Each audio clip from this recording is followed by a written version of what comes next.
ሰላም ጤና ይስጥልን አድማጭ ተመልካቾቻችን ከቶፕንሽ ኔትወርክ ዕለታዊ ዜናዎችን ይዘን ቀርበናል። በቅድሚያ ማርቶቹ ኮሚሽኑ በከፍተኛ ባለስልጣናት ለሚፈጸሙ የሙስና ወንጀሎች ማስረጃ ማግኘት እንዳልቻለ ተገለጸ። ከገቢዎች ጋር የተገናኘ ቅሬታ ያላቸው ደንበኞች በሳምንት አንድ ቀን ተቀብሎ በማነጋገር መፍትሄ የሚሰጥ መሆኑን የከንቲባ ጽሕፈት ቤት አሳወቀ። የትግራይ ጊዜያዊ አስተዳደር የበጀት መዘግየት በህዝቡ አገልግሎት ላይ እክል በመፍጠሩ ምክንያት ሰላም እየተዳከመ መምጣቱን አሳሰበ። የሰላም ሚኒስቴር ለብሔራዊ መግባባትና የጋራ ትርክትን ለመፍጠር እየሰራ እንደሆነ አስታወቀ። ቤንያሚን ኔታንያሁ ምህረት እንዲደረግላቸው ለእስራኤል ፕሬዝዳንት ጥያቄ አቀረቡ። ኮሚሽኑ በከፍተኛ ባለስልጣናት ለሚፈጸሙ የሙስና ወንጀሎች ማስረጃ ማግኘት ፈተና እንደሆነበት ገለጸ።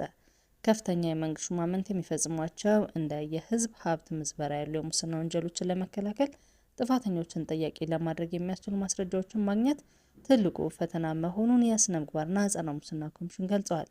አንዳንድ ከፍተኛ ኃላፊዎች የመንግስትን ፖሊሲና አሰራር በማዛባት የህግ የበላይነትና የኢኮኖሚ መረጋጋትን ለመፍጠር የሚደረጉ ጥረቶችን እያሰናክሉ መሆኑን የህግ ባለሙያዎች በተደጋጋሚ ቢያነሱም የተጠረጠሩት ባለስልጣናት ፍርድ ቤት ለማቅረብ የሚያስችል ማስረጃ ማግኘት ግን አስቸጋሪ ነው ተብሏል። በኮሚሽኑ የሙስና መረጃዎች አስተዳደር መሪ ስራ አስፈጻሚ አቶ መስፍን በላይነህ በተቋማት አመራሮች አማካኝነት የሚፈጸሙ ወንጀሎችን ለመከላከል ጥፋት ፈጻሚዎችን ለማስቀጣት ከወሬ የዘለለ የሰውና የሰነድ ማስረጃ ማግኘት አስቸጋሪ ነው። ተጨባጭ ማስረጃ ሳይገኝ ደግሞ አንድን ግለሰብ የህግ ተጠያቂ ማድረግ አይቻልም ሲሉ ተናግረዋል። ሙስና በፈጻሚዎቹ ስልጣንና ኃላፊነት እንዲሁም በአይነቱ በአራት ደረጃዎች አሉት በማለት ያብራሩት አቶ መስፍን በከፍተኛ ሹማምንት የሚፈጸሙ መጠነ ሰፊ፣ በታችኛው መዋቅር ሹማምንት የሚፈጸሙ ጥቃቅን፣ በፖለቲካዊ ውሳኔ የሚፈጸሙ የፖለቲካ ህጋዊ መንገድን በተከተለ የህግ ክፍተት የሚፈጸመውን ስርዓታዊ በማለት ከፋፍለን አቅርበውታል። ስራ አስፈጻሚው በመጨረሻም እስካሁን ለተፈጸሙ የህዝብና የመንግስት ንብረት ምዝበራ፣ ሙስና ወንጀል ማስረጃ ተገኝቶ በህግ ተጠያቂ ያልሆነ የመንግስት ኃላፊ የለም ብለዋል። የአዲስ አበባ ከተማ አስተዳደር ከንቲባ ጽሕፈት ቤት ከአዲስ አበባ የግብር አሰባሰብና የገቢዎች አገልግሎት አሰጣጥ ጋር የተያያዙ ቅሬታዎችን ከፊታችን ሐሙስ ጀምሮ በሳምንት አንድ ቀን መመልከት የሚጀምር መሆኑን ገልጿል። ጽሕፈት ቤቱ ከገቢዎች አገልግሎት ጋር በተገናኘ ለሚኖር ማንኛውም አይነት ቅሬታ መፍታት የሚያስችል አዲስ አሰራር በከንቲባ ጽሕፈት ቤት ስር መዋቀሩን አሳውቋል። አዲስ በተዋቀረው የቅሬታ አፈታት መዋቅር የሚቀርቡትን ቅሬታዎች እንደሚመለከት ጽሕፈት ቤቱ የገለጸ ሲሆን በአዲስ አበባ ከተማ አስተዳደር የገቢዎች ቢሮ ስር የተዘረጋው የቅሬታ አፈታት ስርዓት ግን እንደተጠበቀ መሆኑን አስረድተዋል።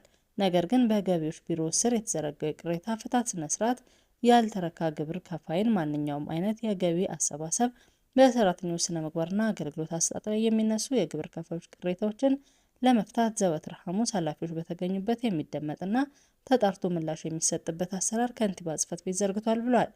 የአዲስ አበባ ከተማ አስተዳደር በከንቲባ ጽሕፈት ቤት በሚስጥር ጥቆማ የሚሰጥበት ነፃ የጥሪ ማዕከል 9977 የሚስጥር ሳጥንን ጨምሮ በተጨባጭ ቅሬታውን በአካል በበላይ አመራር ማቅረብ የሚቻልበት አሰራር የፊታችን ሐሙስ ጀምሮ ወደ ተግባር የሚገባ እንደሆነ ተነግሯል።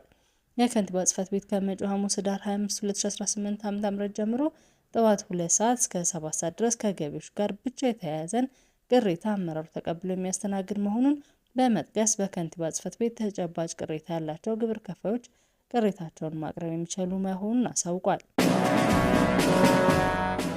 የትግራይ ጊዜያዊ አስተዳደር የበጀት መዘግየት በህዝብ አገልግሎት ላይ እክል በመፍጠሩ ምክንያት ሰላም እየተዳከመ መምጣቱን አሳሰበ። የትግራይ ጊዜያዊ አስተዳደር ፕሬዝዳንት ሌተናል ጄኔራል ታደሰ ወረደ የፌዴራል በጀት መዘግየት አስተዳደሩ ለመንግስት ሰራተኞች ክፍያ መክፈልና መሰረታዊ አገልግሎቶችን ማስቀጠል እንዳይችል እክል መፍጠሩን ገልጸው ይህም ከፕሪቶሪያው ስምምነት በኋላ ያለውን የክልሉ ሰላም እንዲዳከም እያደረገ መሆኑን ገልጸዋል። የክልሉ አስተዳደር ፕሬዝዳንት ታደሰ ወረደ እሁድ ዕለት የአክሱም ጽዮን ክብረ በዓል በሚከበርበት ወቅት በተካሄደው ህዝባዊ ስብሰባ ላይ ንግግር ባደረጉበት ወቅት አስተዳደሩ ወደ ጦርነት ዳግም ላለመመለስ ከፍተኛ ጥረት በሚያደርግበት ወቅት የፌዴራል የበጀት ዝውውር መዘግየት የነበረውን ጫና እንዳባባሰው ገልጸዋል። ባለፉት 2 ወራት የበጀት ድጎማው ለትግራይ ክልል እንዳልተላከ የገለጹት ፕሬዝዳንቱ ይህ የበጀት መቆራረጥ የጊዜያዊ አስተዳደሩን ስራ አፈጻጸምና በሺዎች የሚቆጠሩ ደሞዝተኞች ኑሮ እንዲናጋ መሆኑን አስረድተዋል። ዜጎች በብሔራዊ ጥቅም ላይ የጋራ መግባባት እንዲኖራቸው ሀገራዊ አንድነትን የሚያጠናክር የጋራ ትርክትን ለመገንባት በስፋት እየሰራ እንደሆነ የሰላም ሚኒስቴር አስታወቀ። ሚኒስቴሩ በዋነኛነት ትኩረት የሚያደርገው ማህበራዊ ትስስር በመፍጠርና ዜጎች በሀገራቸው ላይ እምነት እንዲኖራቸው በማድረግ ላይ እንደሆነ የሰላም ሚኒስቴር ዴኤታ ዶክተር ከይረዲን ተዘራ ተናግረዋል። ሚኒስቴሩ ይህንን የገለጹት የኢትዮጵያ መገናኛ ብዙኃን ባለስልጣን ለተለያዩ መገናኛ ብዙኃን ባለሙያዎች ከምርጫ ዘገባ ጋር በተገናኘ ስልጠና በሚሰጥበት ወቅት ነው። ዶክተር ከይረዲን ሚኒስቴሩ በአዋጅ ቁጥር 1263/2014 እንደገና መቋቋሙን አስታውሰው ብዙ ሰዎች ተቋሙን የጸጥታ ተቋም አድርገው እንደሚገምቱት ገልጸዋል። ሆኖም የተቋሙ ዋና ተግባር ዜጎች ስለ ኢትዮጵያ ያለፈ ታሪክ፣ ዛሬ ስላለችበት ሁኔታና በቀጣይ ምን እንደሚያስፈልጋት ተቀራራቢ ግንዛቤ እንዲኖራቸው በማድረግ ብሔራዊ ጥቅማችን፣ የጋራ እሴቶቻችን ምንድናቸው በሚሉት ሀሳቦች ዙሪያ የጋራ መግባባትን መፍጠር ነው ብለዋል። ሚኒስቴሩ ይህንን የጋራ ትርክት የማፍራት ዓላማ ለማሳካት የተለያዩ የህብረተሰብ ክፍሎች ጋር በቅንጅት እየሰራ መሆኑን ዶክተር ከይረዲን አስታውቀዋል። የትምህርት ሚኒስቴር ጋር በሚኖር የህብረት ስራ ደግሞ የታሪክ፣ የባህል፣ የማንነትና የሀገር ግንባታ ጉዳዮችን ከመዋዕለ ህጻናትና እስከ ከፍተኛ ትምህርት ተቋም ድረስ በተቀናጀ መልኩ በትምህርት ስርዓት ውስጥ እንዲካተት እየተሰራ ነው ብለዋል። የሰላም ሚኒስቴር ብሔራዊ መግባባትን የማምጣት ሀሳቡን ለማሳካት ከመንግስት፣ ከግልና ከሃይማኖት የመገናኛ ብዙኃን ተቋማት፣ ከንግዱ ማህበረሰብ፣ ከምሁራንና ከተፎካካሪ የፖለቲካ ፓርቲዎች ጋር በሀገር ጉዳይ ላይ የጋራ ትርክትን ለመፍጠር ያለመ ውይይቶች ማድረጉን አስታውቋል። በ3 የሙስና ድርጊቶች ክስ የተመሰረተባቸው የእስራኤል ጠቅላይ ሚኒስትር ቤንያሚን ኔታንያሁ የሀገሪቱ ፕሬዝዳንት አይዛክ ሄርዞግ ምህረት እንዲያደርጉላቸው ጠየቁ። ሄርዞግ ይህንን ከፍተኛ አንድምታ ያለው ጥያቄ ከማጤናቸው በፊት ከፍትህ አካላት አስተያየቶች እንዲቀበሉ የፕሬዝዳንቱ ጽሕፈት ቤት ተናግሯል። ኔታንያሁ ላለፉት 5 ዓመታት በሙስና፣ በማጭበርበርና በ3 የተለያዩ ክሶች እምነትን በመጣስ ቅር ቀርቦባቸው ነበር። ኔታንያሁ በቀረቡባቸው ክሶች በሙሉ ጥፋተኛ ለመሆናቸውን በመግለጽ ይከራከራሉ። ጠቅላይ ሚኒስትሩ በቪዲዮ ባስተላለፉት መልእክት የፍርድ ቤት ክስ ሂደቱ እስከ መጨረሻው ማየትን ይመርጡ የነበረ ቢሆንም ሀገራዊ ፍላጎት ግን ከዚህ በተቃራኒ የሚፈልግ ነው ብለዋል። የተቃዋሚ ፖለቲካ ተወካዮች ይቅርታ ከመጠየቃቸው በፊት ጥፋተኝነታቸውን ማመን አለባቸው ሲሉ ተናግረዋል።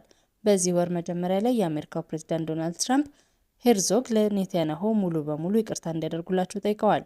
በወቅቱ ሄርዞግ ይቅርታ እንዲደረግለት የሚፈልግ ማንኛውም ሰው ጥያቄውን በመደበኛ ስርዓት መሰረት ማቅረብ እንዳለበት ተናግረዋል። እሁድ ዕለት የጠቅላይ ሚኒስትር ጽሕፈት ቤት ኔታንያሁ የዚህን ያልተለመደ ጥያቄ አስፈላጊነትና አንድምታ ግምት ውስጥ በማስገባት በማለት ለፕሬዝዳንቱ የጻፉት የይቅርታ ደብዳቤ ይፋ አድርገዋል። አድማጭ ተመልካቾቻችን ከቶፕ ኒውስ ኔትወርክ ላይ የተያዝናቸው ዜናዎች እነዚህ ነበሩ። መልካም ቆይታ።